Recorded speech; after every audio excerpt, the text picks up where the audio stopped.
శుభోదయం. ప్రభువైన యేసుక్రీస్తు నామమున వందనాలు తెలియజేస్తూ పరిశుద్ధమైన దేవుని గ్రంథములో నుండి అపోస్తలుల కార్యం 1:14 వచనం, వీరందరూ వీరితో కూడా కొందరు స్త్రీలను యేసు తల్లి అయిన మరియు ఆయన సహోదరులను ఏక మనసుతో ఎడతేక ప్రార్థన చేయుచుండిరి. ప్రార్థన చేసుకుందాం. పరిశుద్ధమైన యేసు వందనాలు స్తోత్రం చెల్లిస్తూ వాక్యము ధ్యానిస్తుండగా మీ సన్నిధి మాతో ఉంచి నడిపించి దీవించమని యేసు క్రీస్తు పేరట ప్రార్థించుచున్నాం తండ్రి. ఆమేన్. యేసుక్రీస్తు ఈ లోకంలో 33.5 సంవత్సర జీవిత కాలంలో పరిచర్య ప్రారంభించి ఆ పరిచర్య అంతా ముగించుకొని తండ్రి ఉద్దేశం, తండ్రి చిత్తమును, తండ్రి నిర్ణయించిన కాలం ప్రకారం దేవుడు ఆ పరిచర్య నుండి ముగించుకొని ఈ లోకంలో మానవులందరి కొరకు ఆయన చనిపోయి సమాధి చేయబడి మృత్యుంజయుడే తిరిగి లేచి పరలోకానికి వెళ్ళిపోయినాడు. అలా వెళ్ళిపోయిన తర్వాత శిష్యులందరూ దిగులుతో బాధతో ఒక ఇంట్లో కూర్చొని ప్రార్థన చేసుకుంటున్నారు.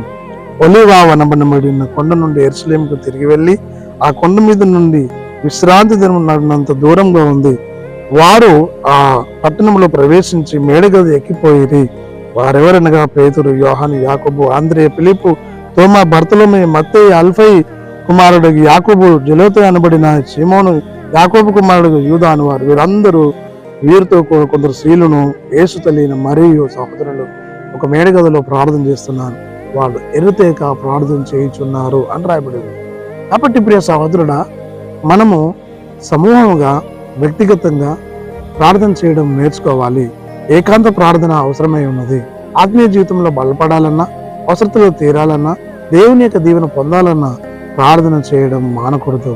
విశ్వాస సహోదరి సహోదరుడిగా, దేవుని నమ్మినటువంటి క్రైస్తవ బిడ్డగా, దేవుని నమ్మిన కుమారుని కుమార్తెగా, సేవకుని సేవకురాలుగా ఏక మనసుతో ప్రార్థిస్తూ దైవ ఆశీర్వాదం పొందుకొని దేవుని మహిమపరచు.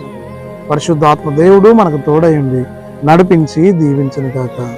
ఆమేన్. మహోన్నతుడా స్తుతి స్తోత్రాలు చెల్లించుకుంటూ వాక్యం ధ్యానిస్తుండగా మీ సన్నిధి మాతో ఉంచేందుకు వందనాలు చెల్లిస్తూ యేసయ్య నామములో ప్రార్థిస్తున్నాం తండ్రి.